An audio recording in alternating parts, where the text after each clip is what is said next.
Le Cercle RH et l'automobile, c'est un sujet évidemment du quotidien, de votre quotidien. C'est un sujet aussi où des centaines de milliers de salariés travaillent. C'est un secteur, à la fois les entreprises, mais tous les sous-traitants de l'automobile travaillent. Puis c'est un enjeu de société, puisqu'on nous dit qu'on va passer de la voiture thermique, vous savez, où on met la pompe à essence, au véhicule électrique. On met aussi une pompe, mais là c'est de l'électricité ou voire même de l'hydrogène, qui est un autre débat. Qu'en est-il de l'emploi, des enjeux d'emploi, de transformation de nos métiers? Et je pense aussi aux métiers en aval, qui sont les carrossiers, les garagistes, qui parfois galèrent un peu à ouvrir le capot d'une voiture électrique, parce qu'ils ne savent pas trop comment ça fonctionne. On en parle avec nos invités, 3 experts de ce sujet dans leur domaine respectif. David Ménécès, ravi de vous accueillir. Vous êtes le vice-président People et Sustainability. Vous m'obligez à parler anglais, c'est très très dur. Hop Mobility. Précisons que vous vous appeliez il y a encore 6 mois du nom d'une entreprise très connue, Plastic Omnium. Et là aujourd'hui, vous êtes en train de vous intéresser à la mobilité dans son ensemble. On va en parler. C'est quand même plus de 50 usines. C'est 150 usines. 152 exactement. Sur 40 pays. Sur 28 pays. D'accord. Et 40 000 salariés. Cette fois-ci, j'ai bon. Salariés, c'est tout bon. J'avais bien un 40. Merci en tout cas d'avoir répondu à notre invitation. Guillaume Faury, délégué général de l'ANFA. Vous êtes le nouveau délégué général de l'ANFA, qui est l'Association nationale pour la formation automobile. Tout à fait. Et j'évoquais les carrossiers, les garagistes et toute la chaîne en aval de l'automobile. Avec David Ménécès, on est plutôt en amont du véhicule. Et nous, c'est 500 000 actifs. Et 500 000 actifs. William Tay, vous êtes plutôt dans la voiture, ou en tout cas dans la géopolitique de la voiture. Bonjour William, vous êtes président de Le Millénaire. Alors vous êtes venu souvent nous parler de sujets politiques, mais là vous nous parlez d'une étude que vous avez sortie sur ce qui se profile potentiellement après les droits de douane qui vont être imposés aux véhicules chinois qui font l'électrique, et vous dites on va se tourner, on va aller vers une guerre économique forte, puissante. Juste, je vous donne la parole tout de suite, guerre économique qui peut avoir directement des incidences sur l'emploi en France, puisque rappelons-le, les voitures électriques qui vont essayer d'inonder le marché européen avec des joint ventures avec Stellantis, on s'en rappelle, vont avoir des droits de douane très forts. On ne touche pas à l'emploi, ça ne gêne pas notre emploi là.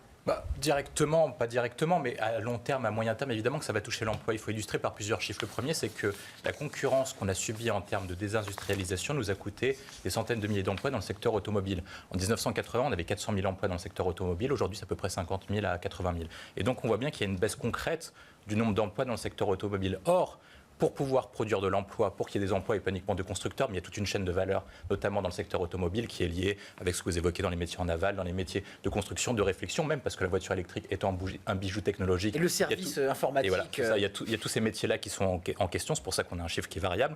Et tous ces métiers-là vont être impactés directement, parce que si par cas la Chine et les États-Unis inondent le marché de leurs voitures électriques, ce sont nos producteurs et nos constructeurs qui ne pourront plus produire en France et qui ne pourront plus produire en Europe. Et donc ça aura une conséquence concrète, ça veut dire une baisse du nombre d'emplois. Pourquoi concrètement? Parce que c'est une question de compétitivité. Si aujourd'hui la voiture chinoise est 36, 50, 70% moins chère grâce aux subventions et à la concurrence illégale, nos producteurs ne pourront pas s'aligner et ne pourront pas être concurrentiels. Et donc pour ça, l'Union européenne a décidé d'agir, donc de mettre des droits de douane pour équilibrer un marché qui est aujourd'hui déloyal et faussé.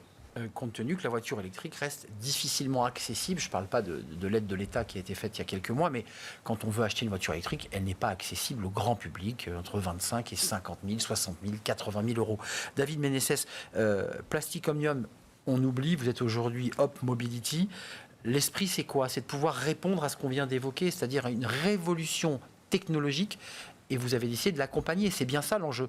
Vous êtes confronté au même problème que les constructeurs. Il faut aussi transformer les métiers. Absolument. Clairement, l'objectif d'Open-Mobility, c'est d'accompagner la transformation de toutes les mobilités. On était au départ un acteur plutôt de l'automobile. Aujourd'hui, on fait de l'accompagnement aussi pour les trains, les bus, les avions, en particulier au travers de notre filière hydrogène. Et on veut être un acteur de la mobilité durable. Pour ça, le premier enjeu, c'est l'enjeu des talents. C'est d'être capable de transformer les métiers de notre entreprise et donc de upskiller, reskiller les talents de l'entreprise en les développant sur nos nouveaux métiers. Ceux qui faisaient des pare-chocs, parce que Plastic Omnium faisait des pare-chocs, entre autres, et pas seulement, petit à petit, on va les transformer, on va les doter de compétences supplémentaires. Exactement. Ils vont faire de l'électronique, être capable de poser des capteurs sur ces pare-chocs. Je vous donne un exemple très concret. En France, à Compiègne, près de Paris, on a une usine de réservoirs thermiques. Cette usine, d'ici la fin de l'année, elle va être fermée. On est en train de construire une usine de réservoirs hydrogène à quelques kilomètres de là. Et la majorité des collaborateurs qui travaillaient dans l'usine de réservoir vont passer dans l'usine de réservoir hydrogène. Combien de mois de formation? Juste, et je donne la parole évidemment à Guillaume. Ça fait 2 ans qu'on a engagé cette transformation. Ça fait 2 ans qu'on forme ces collaborateurs, on les a emmenés dans notre usine pilote en Belgique, dans différents sites de R&D pour les préparer à être demain en mesure de fabriquer ces réservoirs hydrogène. Vous avez 150 usines, 40 000 salariés dans 28 pays, comme ça j'ai tout mis dans le bon ordre. Super. La concurrence chinoise, elle vous inquiète ou pas?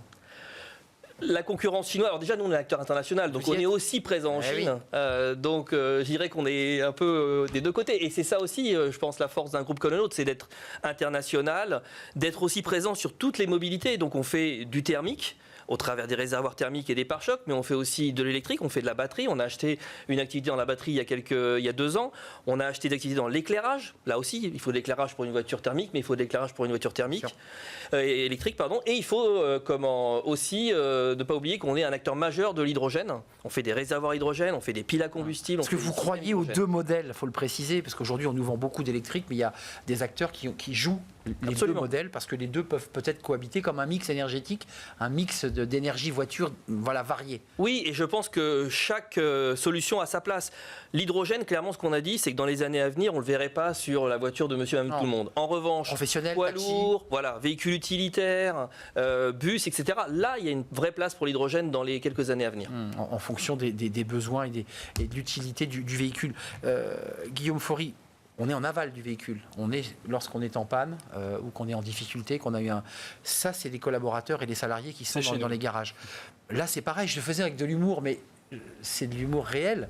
Aujourd'hui, c'est compliqué d'aller faire réparer sa voiture électrique chez un garagiste traditionnel, parce qu'il vous dit globalement, moi, j'ai des gars qui ont un CAP mécanique qui répare un carburateur et qui ne répare pas une voiture électrique. Comment on fait là? Alors, comment on fait? Alors déjà, il faut recontextualiser un petit peu toutes les choses. En fait, nous, il y a 2 mondes qui coexistent. Il y a toujours le monde thermique, il est là pour encore un petit moment.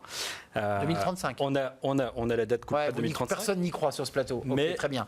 Quand on a aujourd'hui un parc de 38 millions de véhicules, de voitures, qu'on a 5-6% à peine qui sont électriques, on se dit qu'on va continuer pendant un petit moment et on va avoir besoin des 2 compétences. On va avoir besoin du thermique, c'est clair, et des compétences électrique également. Mais j'ai une voiture électrique, je ne peux pas aller dans n'importe quel garage avoir ma révision quand le clignotant s'allume, c'est pas vrai. Alors, en fait, nous, on travaille sur des formations par rapport à ça, évidemment. On a une rénovation en cours. Il y a 2 choses, en fait. Nous, la NFA, on fait à la fois de la certification avec des diplômes de la branche qui sont propres donc, au secteur aval de l'automobile. Donc là où on a créé complètement des fonctions, des certificats de qualification de démonteur de batterie, voilà, tout ce qui a trait à la batterie. Et puis, on a une rénovation en parallèle des diplômes d'éducation nationale qui n'a pas été faite depuis un certain nombre d'années, donc au niveau de la maintenance, où là, pareil, il faut insérer cette notion-là. Donc, c'est quoi le pourcentage, excusez-moi, parce que le nombre de collaborateurs et de garages qui sont des artisans pour la plupart, combien commencent à basculer, combien sont encore dans le thermique en disant, moi, je ne suis pas prêt à basculer?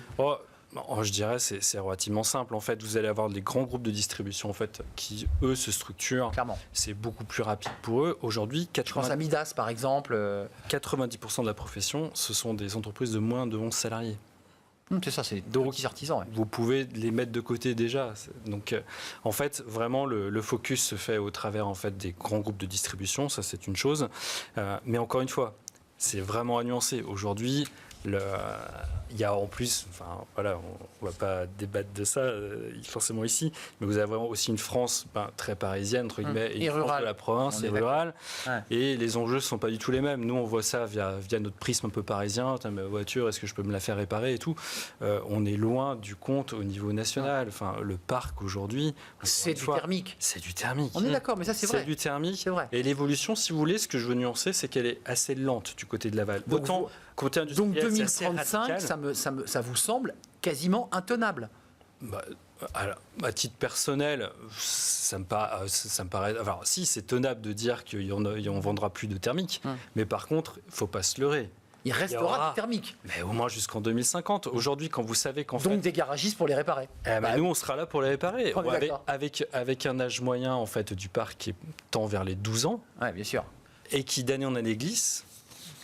William Il y aura Tej, des besoins. le choix de choisir cette guerre qui se profile entre l'Europe et la Chine, ça paraît assez éloigné, mais en même temps, cette guerre, elle a de l'incidence. Parce que si les véhicules viennent de l'extérieur, c'est les deux filières qui sont ici sur ce plateau, aval-amont, même si vous avez un pied en Chine, qui sont directement impactés.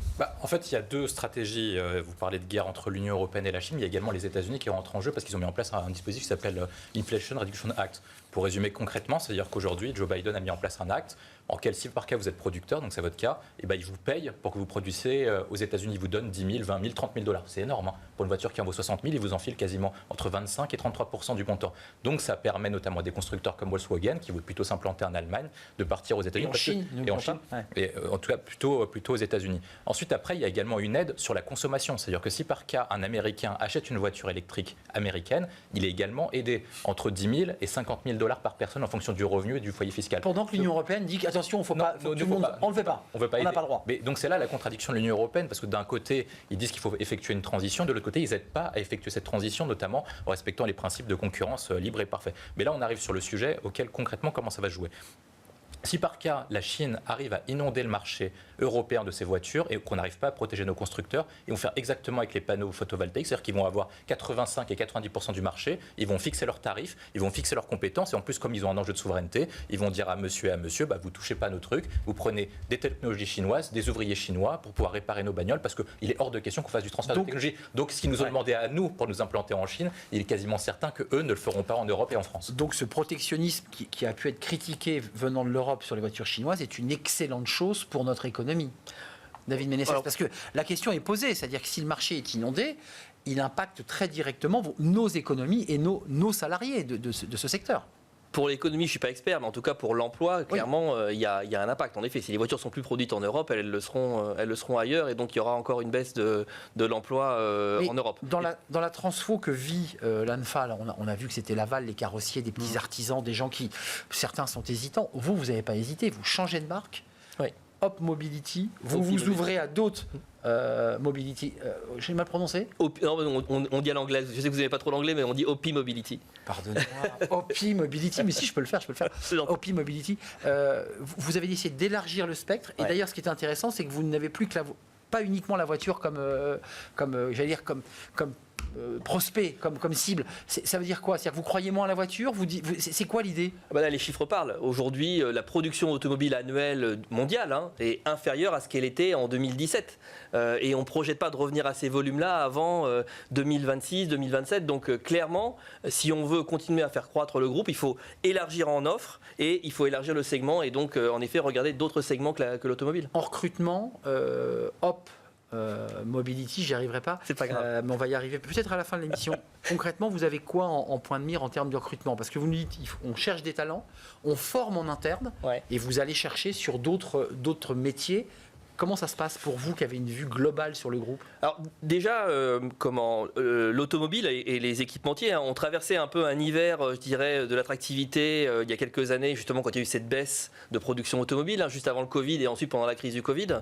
Ce qu'on voit aujourd'hui, c'est qu'on a un regain d'attractivité de l'automobile et de la mobilité en général envers les jeunes talents, parce qu'ils se rendent compte, ces talents, que c'est un secteur qui est très innovant, très disruptif. On a été contraint, entre guillemets, par les nouvelles mobilités, mais en tout cas, on réagit à ça en mettant en place des métiers nouveaux, en mettant en place, en effet, des carrières qui sont riches.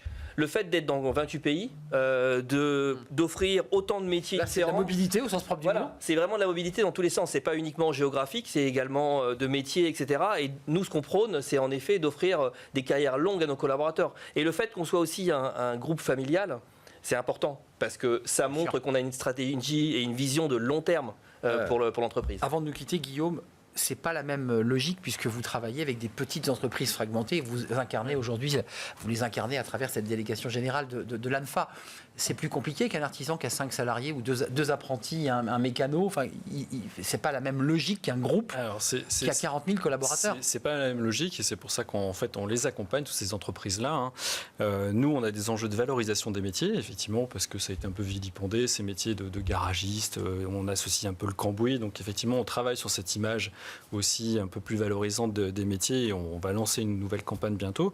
Et on vient de lancer aussi un nouveau, c'est notre activité du moment, on vient de lancer un nouveau job board, donc un site en fait d'annonce d'offres d'emploi en fait en ligne. Donc on a 20 000 emplois dans la branche à pourvoir qui sont ouverts là tout de suite, qui sont des prenables. garagistes, des mécaniciens, des dieselistes, des carrossiers. On a exactement une prépondérance de métiers de la maintenance évidemment, mais carrosserie effectivement derrière. Et on a des gros enjeux d'emploi. On a quand même sur 10 ans en fait eu 50 000 en fait recrutements qui ont été réalisés. Donc nous Laval, j'ai envie de dire que la voiture elle soit chinoise, mexicaine ou canadienne, peu importe. Nous on est sur des métiers de proximité, de service. Désolé de le dire, mais c'est vrai. Un petit peu quoi. Hormis un peu l'esprit national qu'on peut avoir et la fibre qu'on peut avoir pour les constructeurs nationaux. Exactement. Mais pour nous finalement ça reste une voiture à vendre, à réparer, à entretenir, à valoriser après dans un circuit notamment de casse. Je m'autorise à ne pas flécher uniquement le consommateur électrique ou hydrogène que dans les grandes chaînes de consommation. C'est un enjeu quand même pour vos artisans d'aller capter une partie de ce public-là ou pas. Ou est-ce qu'ils ont décidé de faire une croix dessus en disant ces gens-là on les aura pas?